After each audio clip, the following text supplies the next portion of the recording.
Welcome back, everyone, to the Moneyball Method Podcast. This is Mark Shupe, the author of the Moneyball Method, a Middle-Class Manifesto for Objective Investing, and thank you for joining me today. What I'd like to discuss is the different ways that savings and investment might become impaired or punished in what is otherwise a free society. As you've heard on previous podcasts, savings and investment are the primary factor that drive economic prosperity in any culture. And I'm going to divide these three ways that savings and investment might become impaired into three categories: government taxation, social pressures, and subjective values. Of course, government taxation is the one we hear about and talk about the most, and I'm going to begin with that. In general, taxation is a neutral funding mechanism, ostensibly for the public good. In fact, taxation in a progressive culture is to extract the excess earnings above survival needs that belong to the individual and transfer them to the collective. It is basically a morality of self-sacrifice. And it is spurred by those who are less competent in producing values for themselves, who've developed a sense of envy against those who actually do produce for themselves. Ultimately, profits become demonized in such a culture, but in fact, it is profits that fund the benevolence of the taxing authority. In fact, taxation squanders the time earned that you have invested in the rewards for your own success. In essence, government taxation has become institutionalized envy of the incompetent, which brings us to the regulatory state. Because profits are demonized, money is considered evil, and if you're a business owner, if you're an entrepreneur, if you're a manager, or even if you are an employee, you are subject to compliance with all of the regulations, and there are costs associated with that, and it can be expensive. And in order to reduce the compliance costs, businesses are compelled, incentivized to fund campaign contributions to keep the regulatory state in check.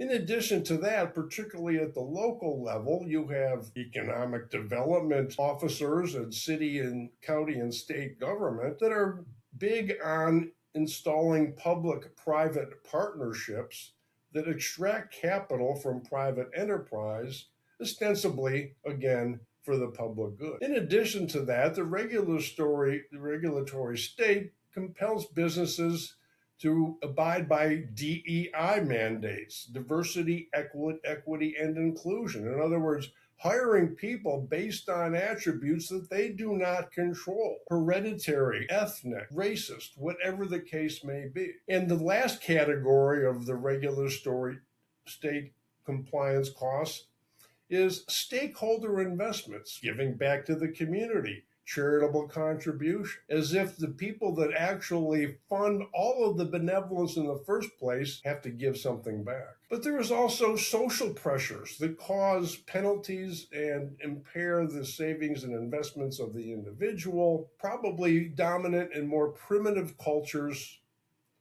South America, Africa, Asia, as the case may be, and certainly in other parts of the Northern Hemisphere. Funeral expenses were detailed in an article I published a couple of weeks ago on Substack that can be very expensive, that cause families to go into debt. This can also include costs for funerals that exceed the costs that those societies, those cultures invest in hospital care, medical care for the living. And then there are things like wedding dowries, which also cause many families to go into debt, fund lavish gifts to the family of the other side of the marriage contract. These naturally impair savings and investment. It forces people to devote money to things that may have been invested for the future. And then there are some cultures and some families and some extended families where reciprocity is a cultural requirement, where doing favors for family members comes with strings attached. There is quid pro quo. It could be the awarding of government contracts. It could be getting getting a government job or a job in the private sector, and there is a cost to that. There is a debt that is owed. All of this impairs the ability of individuals to save and invest for their own financial future. And then in many cases, whether it's wedding dowries or funerals or just festivals, there is conspicuous consumption, spending for the sake of spending. Needless to say, this does not add to the accumulation of wealth for that culture. And then, of course, there are religious traditions that impair saving and investing for the future. In the Middle Ages, during medieval times, particularly in Europe, there were indulgences to the church where you paid for your salvation. And the wealthier you were, the greater the salvation, the greater the afterlife rewards could be if you were generous with the church officials,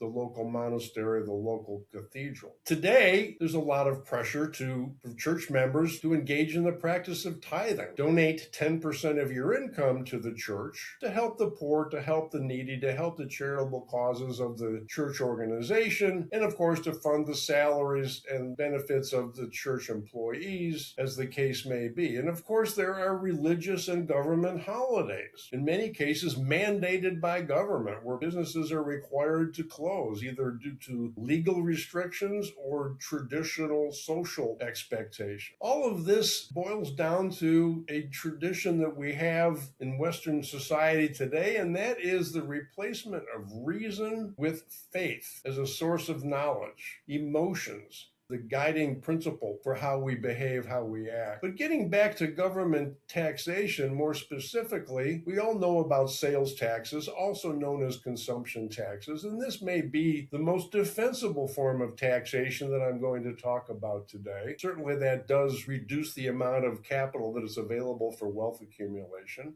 And then, of course, there's property taxes. That is a big issue in America today and perhaps other parts of the world where price inflation has forced property values to increase 50%, 100%, maybe 200%. And the taxing authorities are happy to collect the higher tax revenues that are based on assessed valuations that go up every time the assessor decides that the county or city government needs more revenue. Of course, tariffs are a big deal now in the United States. The presidential administration of Donald Trump touts tariffs as a form of justice for all of those countries and governments that are ripping us off. None of that is true. There is no rip-off. People trade value for value voluntarily, yet the tariffs do impose a tax on consumer goods just like a sales tax does. But what I'm going to spend more time talking about today is business licensing. Whether you are an attorney, a medical doctor, a certified public accountant,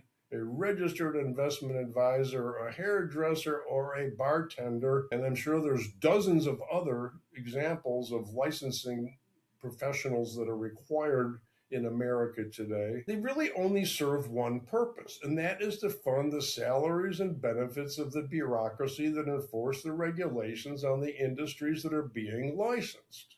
Ostensibly, it is about ethical practices, making sure that those of us who are actually producing wealth are not ripping off our customers, as if we have an incentive to do that, as if market forces wouldn't police that naturally. Then, of course, there are the minimum professional standards that are required by the regulators and that are required of every licensed professional. But do these minimum standards actually help consumers? Do they help society? These minimum standards are exactly that, minimum imposed standards, the minimum to get by. Perhaps they are actually dumbing down the quality of the services that would otherwise be available to the consumer. Then there is professional competence. There are testing requirements. But does the passing a licensing exam ensure competence? I would say it's kind of like the minimum standards. It proves that you can pass a multiple choice test, but it doesn't necessarily prove that you are going to be competent. It's necessary, expected, and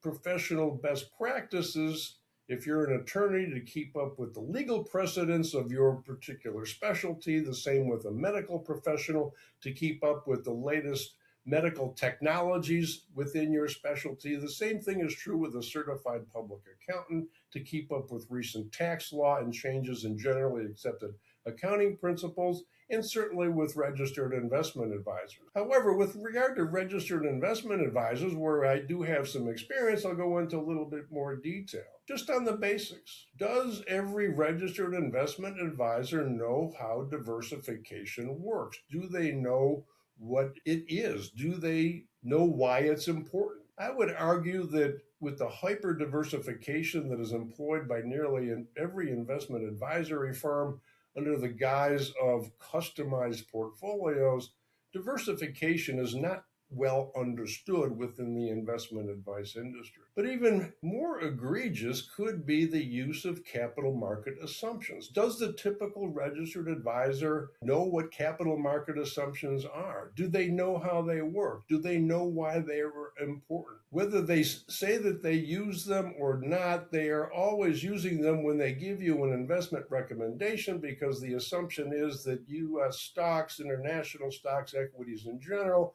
will always outperform fixed income securities. That is a capital market assumption. But what assumption do they use when they're making projections into the future? And is it good practice to make projections about things we do not know and cannot control? And if they're using capital market assumptions to calculate something known as your likelihood of success, do they really understand the statistical analysis that goes into likelihood of success? Is likelihood of success even a valid concept? I would argue that it is not. But all of these have a bearing on that number. And I go into great detail about that in my book, The Moneyball Method. Lastly, I want to talk about controllable risks. Do registered investment advisors discuss things like underperformance risk? What impact could underperformance have on your accumulated savings and investments? It could be significant. Do they talk about sequence of return risk? We can't control that, but we can certainly manage it. Managing it effectively takes some discipline. It takes some knowledge, particularly with regard to capital market assumptions. All of these are important if we're going to be able to calculate our spending capacity, our risk capacity, and our funding status. How many investment advisors are actually discussing funding status, spending capacity, and risk capacity? Can they define them? I would argue that very few are engaged in that kind of consulting practice. Lastly, the most insidious tax of all is income taxes. Not only are they a massive invasion of privacy by the government, but they penalize your livelihood. They penalize your productivity. They penalize that which is required for human life on planet Earth. On top of that, they require employers to withhold income taxes and Social Security taxes from your paycheck under the penalty of law. But let me get to the last category that impairs and punishes savings and investment. It is not government taxation, which is easily measured. It is not kinship taxes and social pressure and funeral expenses and dowries that are more family and cultural traditions. It is a little more abstract, and I put it under the category of subjective value, in particular subjective thinking, where you ignore the cause and effect of the natural world and replace reality with your emotional, perceptual preferences and priorities. First, under subjective thinking, is cause and effect of the natural world has been replaced by feelings, but on top of that, the comforts of a division of labor society have made this evasion easy. Instead of thinking for ourselves, we tend to imitate the values of our chosen groups. Instead of making independent judgments about people and events, we rely on popular slogans. Instead of rational ideas and principles, we latch on to contradiction. What kind of contradictions? What example? Let's talk about the nature of rights. Anything that must be delivered by another individual or group is not a right. Yet most people tend to believe that it is. That's a contradiction. The nature of government, it is force. It is not benevolent. To think it's benevolent is a contradiction. The events of history. Many people believe that history is determined by different power groups competing for control. That is a contradiction. I maintain that the course of history is primarily determined by ideas. After all, we each have our minds if we choose to use them. Then there are the principles of economics. There's a boatload of contradictions in every economic analysis that you're going to read from every Wall Street firm and government economic department, and I can be happy to go through those randomly, pick one, we'll find the contradiction. But lastly, and perhaps most importantly, is the contradictions in your code of ethics. Is it rational? Does it have a standard of value that's based on your life, your liberty, your pursuit of happiness? We talked about that in the last podcast, about America's 250th anniversary of the Declaration of Independence. Instead of understanding the causes of our circumstances, we tend to borrow conclusions from the popular culture. Now I'd like to reference a book. The title is The Captive Mind. The author is the Polish poet laureate Czesław Miłosz. And in it, he eloquently discusses the psychological effects of these contradictions. In particular, Stalinist-controlled Poland after World War II. In his book, The Captive Mind, Miłosz gave us case studies of intellectuals who were working for the Stalinist regime who developed dual personalities, who developed schizophrenia, and in one case committed suicide. But let's get back to how all of this punishes savings and investment. Subjectivism reduces our awareness of the world around us. Subjectivism results in short-term thinking. The virtues of honesty, independence, and productiveness are not recognized in a subjective mind. But let's define those. Honesty is never faking reality. Independence is defining the values that give your life purpose. Productive realizes those values and earns pride for you. When values are not recognized or developed, opportunities are missed. And to conclude, I would argue subjective thinking and dependence are the greatest tax of all. Thank you for joining me today, and I look forward to seeing you next week. Have a wonderful week.